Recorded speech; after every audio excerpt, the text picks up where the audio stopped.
Focus of the video I've put together for you is the muscular system. It covers everything that you as a GCSE student will need to know about the muscular system. And the muscular system is the driving force behind all movement. It allows us to run, to jump, to cycle and to swim. So all very important movements in sport.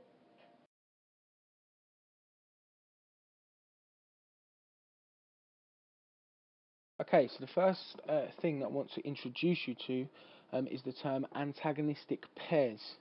Now I'm sure you've all heard of antagonistic pairs before, and it sounds like quite a complicated term to get your head around. But in actual fact, it's very, very simple. So when we begin to talk about antagonistic pairs, we need to realise that our body has what we call skeletal muscles. Okay, now skeletal muscles work together. They work together to create movement. Okay, so these skeletal muscles work in what we call antagonistic pairs.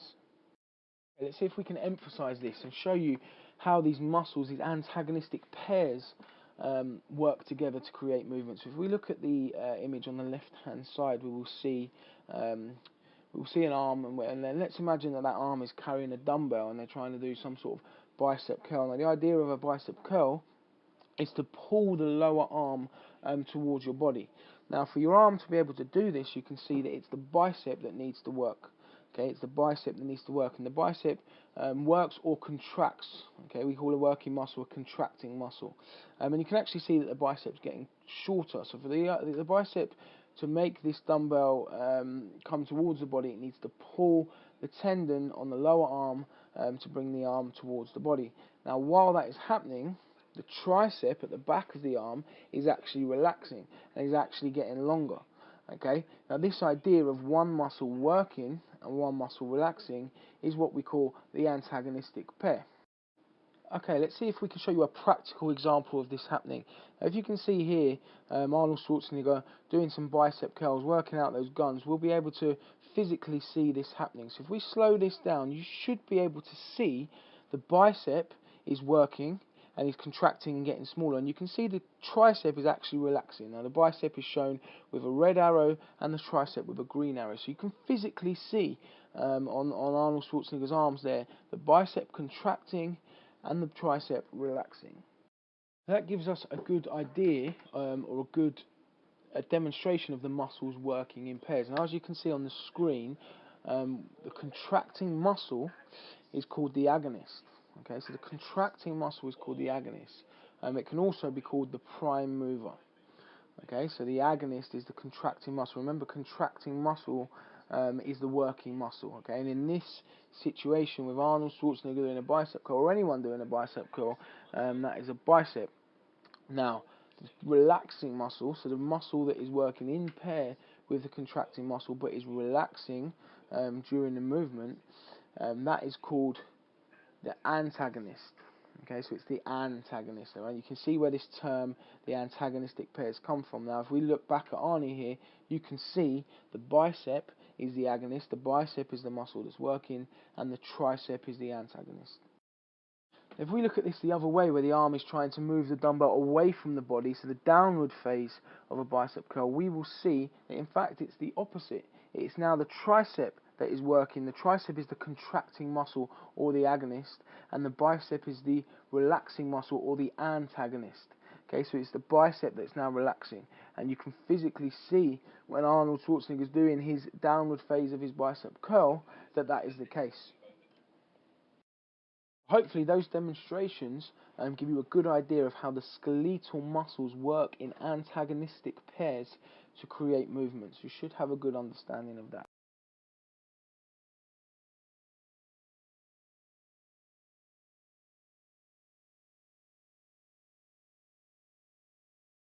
Okay, so now what we're going to move on to look at is how the muscular contractions create movement.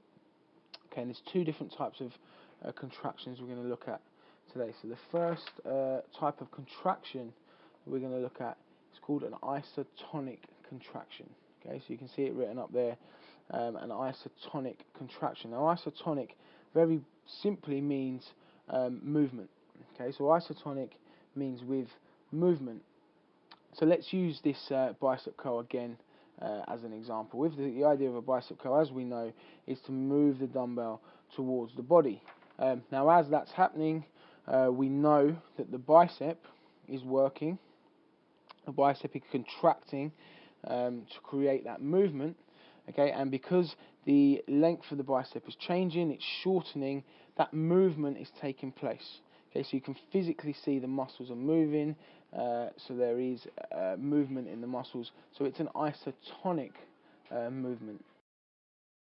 If we look at this diagram here, we can see that the bicep curl is an isotonic movement. We can see that the bicep is working, the bicep is contracting, and movement is occurring. Now, the range of movement that the bicep or this action is going through is actually called flexion. And we're not going to look too much into the ranges of movement as we will cover that with the skeletal system. However, it's good to know that as we perform a bicep curl, we bring the dumbbell closer to the body, the angle at the elbow is decreasing, that is flexion. Okay, so on the upward phase it's flexion. As we extend the elbow and bring the elbow back down and the angle at the elbow increases, that is in fact called extension. So we know that an isotonic movement is characterized by muscles moving. Okay, isotonic movement, muscles are moving. So we can see in this case the bicep is shortening, as we've spoken about on the upward phase, and on the downward phase it's lengthening. Okay, and the tricep is contracting and shortening. Alright, so an isotonic movement is characterized by muscles shortening and lengthening. And once we've got this written down on the screen, we will see another practical example of this, and we're going to use Arnie again because his muscle tone allows us to physically see what it is that's going on. So as he pulls the dumbbell towards his body, as he does his bicep curl, you can see flexion is taking place, and you can physically see with him the bicep shortening and the tricep has extended. Now on the way back down, it's the complete opposite, as we've already spoken about. You can physically see the bicep relaxing and lengthening, and you can physically see the tricep shortening and contracting, and that movement, as we've spoken about, is flexion. Now if we put this into another sporting example, as we watch this darts player, we can see that as he pulls the dart back towards his body, the bicep is shortening, flexion is taking place, and as he throws the dart, extension is taking place. So this isotonic movement of flexion and extension is taking place in both of these examples. Okay, so to explain the next muscular contraction, I'm going to use this rugby scrum that is here. Now, the next muscular contraction we're going to look at, or I'm going to talk about, is called an isometric contraction. Now, an isometric contraction is the opposite to an isotonic contraction. So it's where the muscle contracts, but no movement is taking place. Now, to demonstrate this, I'm going to use this number 6 here. So you can clearly see that this number 6 is using the muscles in his legs and his glutes and his upper body. He's contracting those muscles to exert force forward to try and push the other team off the ball. But in actual fact, he's not moving. Okay, his muscles are not lengthening or shortening. Now we've got another practical example of this. These forwards, or these two sets of forwards, are contracting their muscles in an attempt to push each other off the ball. However, it's not until one team gets the upper hand that any movement took place. Okay, so hopefully you can see that both sets of forwards were pushing, but no movements were taking place. Okay, so the muscles are stationary in this in an isometric contraction. Okay, so you can say that the muscles are contracting, the muscles are working, but no movement is taking place. They are neither shortening nor are they lengthening. Okay, so that's the opposite of an isotonic contraction. The muscle length stays the same. Okay, so another example of this is a gymnast, a very strong gymnast, using isometric contractions whilst on the rings. You can see as he's set in this position here, you can physically see his muscles are working. Look how tense they are, but there is very little or no movement taking place.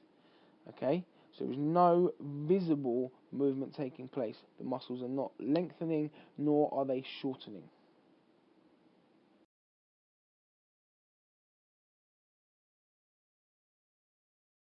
Okay, so what we're going to come on to now is we're going to start to look at the short-term effects um, of exercise on the muscular system. Okay, so the short-term effects on the muscular system.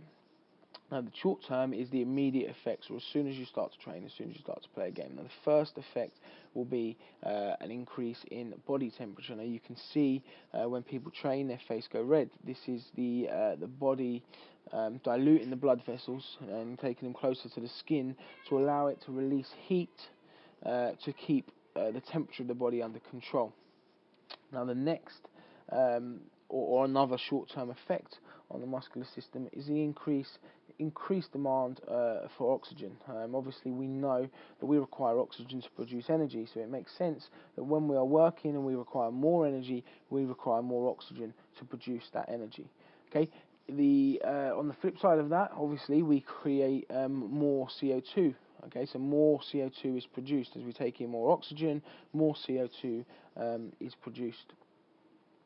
Okay, the fourth thing is muscular fatigue. Okay, obviously we're going to tire, we're going to get tired as we train, and the muscles are going to fatigue. Alright, what the body then starts to do, and this is the final short-term effect on the muscles, is produce lactic acid. Okay, so lactic acid is a poison that builds up in our muscles and can cause things like cramp and so on, and this happens as the muscles fatigue. Okay, so muscular fatigue and the production and build-up of lactic acid are two things that end up happening and which will end up stopping you from being able to train or being able to take part in a game.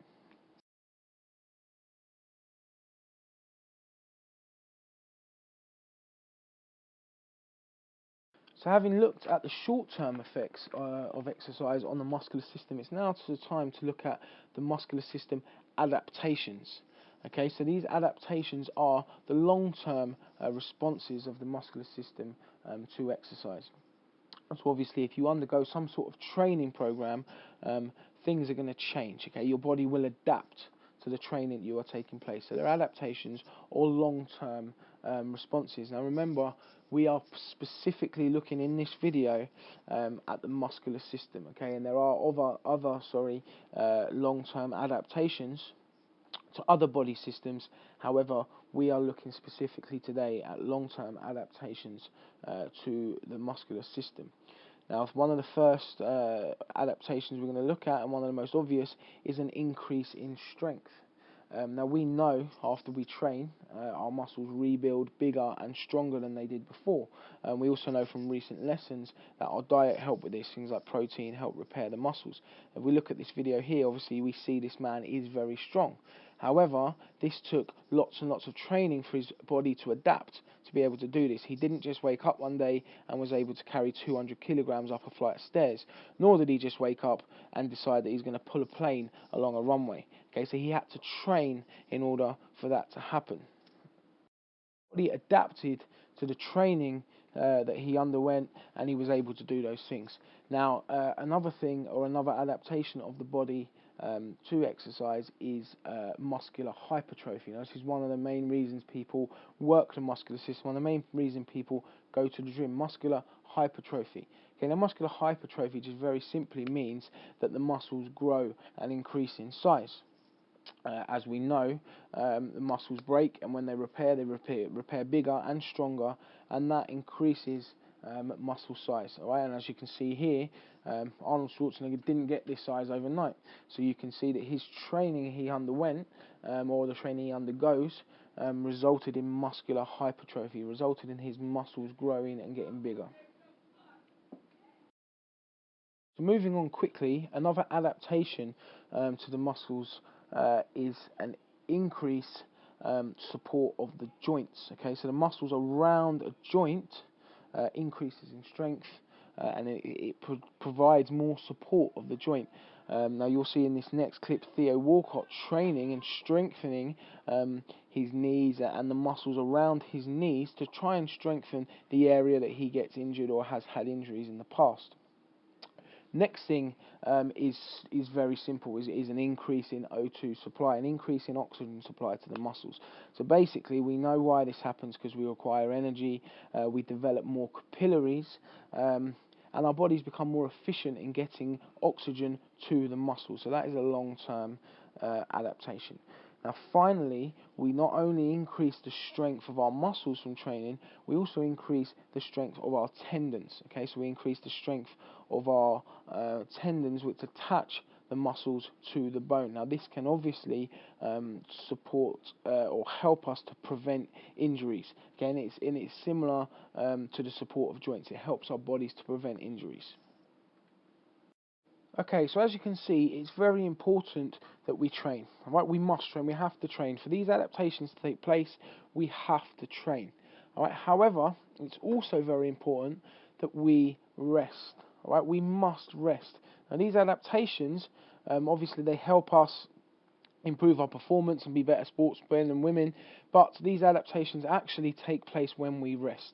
Okay, they take place as a result of the training that you do, but they take place during rest. So it's very important that we rest.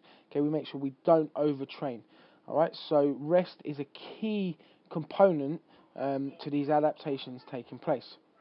Now, rest prevents injury from taking place. All right, it prevents our muscles from getting injured due to overuse. Okay, pretty straightforward. Okay, rest allows the above adaptations to take place. All right, we know this. Okay, we know that these adaptations take place while we rest, which is another reason why it's important to rest.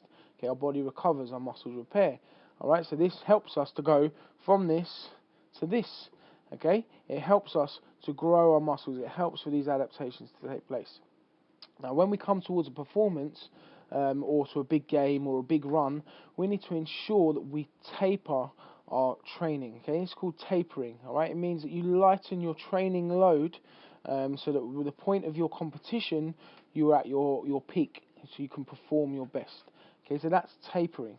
All right, it's where you train hard, and as you get closer to the actual event or to the game or to the race, you taper your training, you lessen your training, you allow your body the time to recover. That's called tapering. Now, if we rest too much,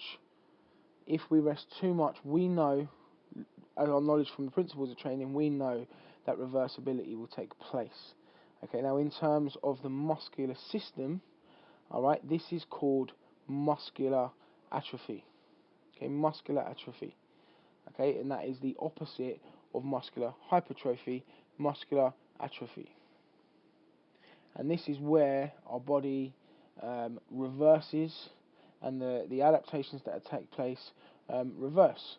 So in a moment there's going to be a clip that I'm going to show you which shows this actually taking place. Now this person here was in a cast clearly for however long, could be 6 to 8 weeks, maybe a bit longer.